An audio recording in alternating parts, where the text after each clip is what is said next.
चलिए, तो ये दुर्ग से ये सीधी तस्वीरें आप देख पा रहे हैं। सीएम डॉक्टर मोहन यादव दुर्ग में कार्यक्रम में शामिल हुए हैं। सीधी तस्वीरें हम आप तक पहुंचा रहे हैं और इस वक्त संबोधित कर रहे हैं। क्या कुछ कहते हैं, आइए सुनते हैं।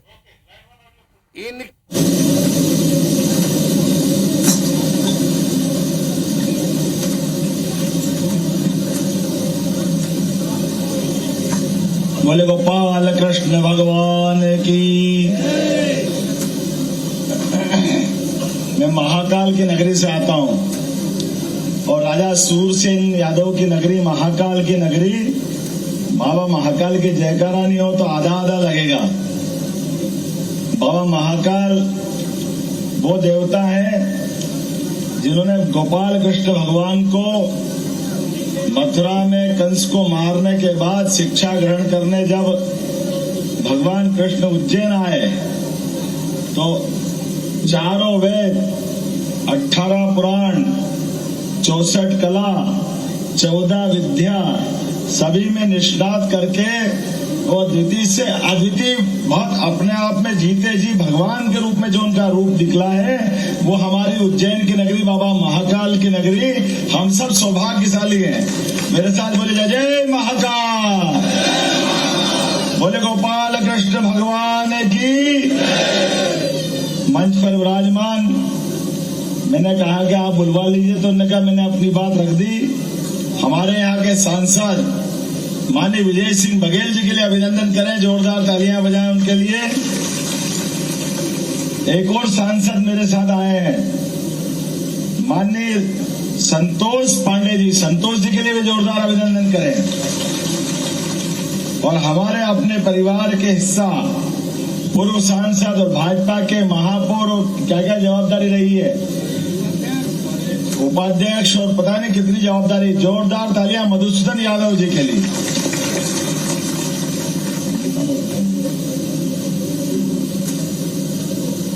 गजेंद्र यादव जी विधायक, कहां गजेंद्र जी? गजेंद्र जी के लिए भी जोरदार तालियां बजाएं। और राकेश यादव कहां है? जोरदार तालियां राकेश जी के लिए। विद्यार्थी परिषद के मेरे साथी हैं। मंच पर विराजमान बिसरा राम जी यादव साहब, आपका प्रणाम करता हूं, अभिनंदन करता हूं। हमारी परंपरा, हमारे बीच वरिष्ठ बैठे तो हमको लगता है कि हमारी आमसभा चालू हुई, मीटिंग चालू हुई, पंचायत चालू हुई। गुलेंद्र यादव जी, गुलेंद्र जी का भी अभिनंदन है। नंद झरोखा जी यादव, जोरदार तालियां। नंद झरोखा। गोविंद लखन यादव जी, संजय यादव जी, बोधन यादव जी, शंकर यादव जी, प्रीतम यादव जी, जगनीक यादव जी। आपने नाम बड़े अच्छे अच्छे रखे, मैंने भी पहली बार सुने।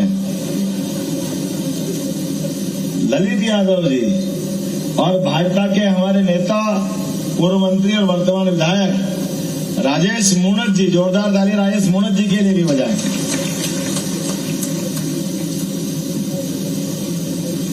कितना अच्छा लग रहा है हम सबको अपने आप में।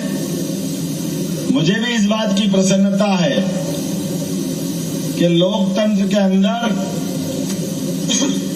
भगवान कृष्ण के मानने वाले और राम और कृष्ण के लिए तो हमारी पूरी संस्कृति दुनिया में पहचानी जाती है।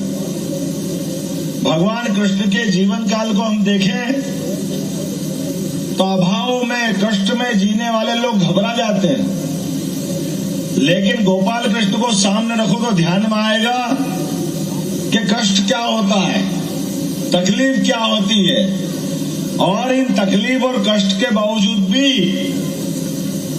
जिन्होंने जीने की ललक बनाए रखी, समाज के सामने अपना उदाहरण बना के रखा, वो और कोई नहीं, हमारे गोपाल कृष्ण भगवान ही तो है, जिनका पूरा जीवन सबके सामने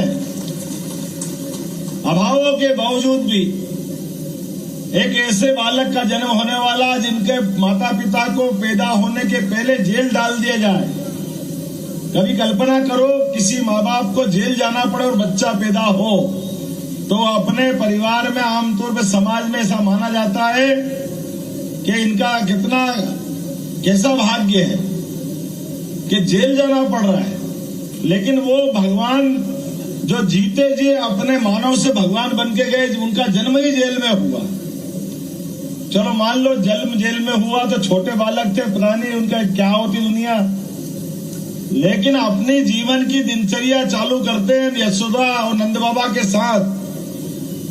और बचपन में ही कैसा वो पुराना पैदा होने के कष्ट तो है ही, जो है वो तो उनको मालूम नहीं है, लेकिन जो पैदा होकर के मुंह खोलते हैं, अपने कदम बढ़ाते और मालूम पड़ता कि अपने घुटने घुटने चलने में भी पूतना आ जाती घर में मारने के लिए, जहर पिलाने के लिए।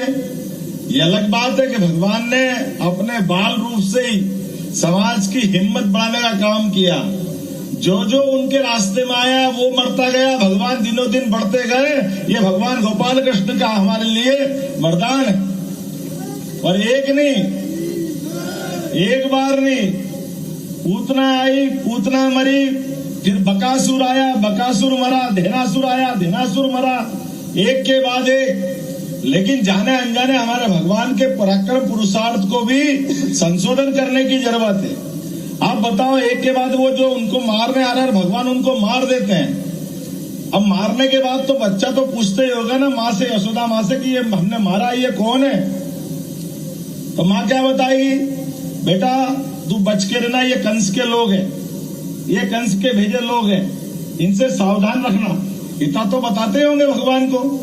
अब बालक के दिमाग में आ गया कोई न कोई कंस है जो मेरे को मारना चाहता है, और वो अपने माँ के आंचल में छिप करके अपनी जिंदगी के बाकी दिन धीरे धीरे बड़े होकर निकालते हैं। हमारे लिए सीखने वाली बात है। भगवान जब कंस के मारने के घटनाक्रम को समझ जाते, फिर माखन बनता भगवान के घर में, और माखन की मटकी बन करके, मटकी उठ करके जा रही है, तो माँ से पूछते मटकी कहाँ जा रही है माँ? तो बोले कंस के पास जा रही है। अब आप बताओ, जो अपने घर में कंस को दुश्मन के रूप में देख रहे हैं और वो कंस को माखन पहुंचा रहे घर वाले, तो बच्चा क्या कहेगा? भगवान ने कहा नहीं, ये माखन हम नहीं जाने देंगे, मैं खा जाऊंगा, ढोल दूंगा, फोड़ दूंगा, फेंक दूंगा, लेकिन मैं जाने नहीं दूंगा। ये उनका विद्रोह है भगवान का। उनके अपने जीवन में जो उनने अपना बहादुरी का जन्म लिया है, तो वो उनके अपने शुरू के चमत्कार है। जाने अनजाने हम भगवान को क्या कह देते हैं? अब ये पाप करते कि नहीं करते अपन? और वो देखते केवल उनके घर से नहीं, उनके दोस्तों के घर से भी जा रहा माखन। तो जो दुश्मन के यहाँ जाएगा तो भगवान क्या करेंगे? भैया तुम भी खा जाओ, फेंक दो, ढोल दो, फोड़ दो, लूट लो, लेकिन जाने मत दो, दुश्मन को मजबूत मत करो। इतना तो करेंगे ना भगवान, कि नहीं करेंगे? बोले गोपाल कृष्ण भगवान की। तो हम संकल्प करें कि भगवान को जो दूसरा नाम देते हैं उससे बचे।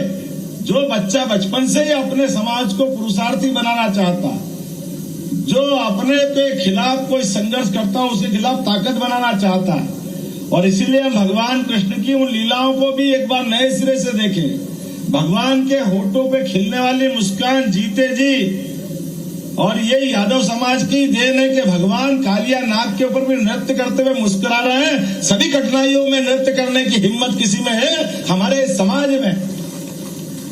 चाहे दुनिया में कितने कष्ट आ जाए, कष्ट से कहे तू तेरा काम कर, मैं मेरा काम करता हूं। जो संघर्ष करेंगे, संघर्ष का फल मिलेगा।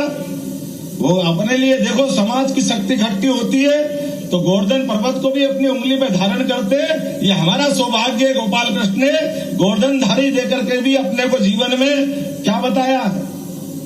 बड़े से बड़े पहाड़ से भी लड़ मरो, लेकिन पीछे मत हटो। और एक बार नहीं, कंस को मारने के बाद भी शिक्षा का क्या महत्व है?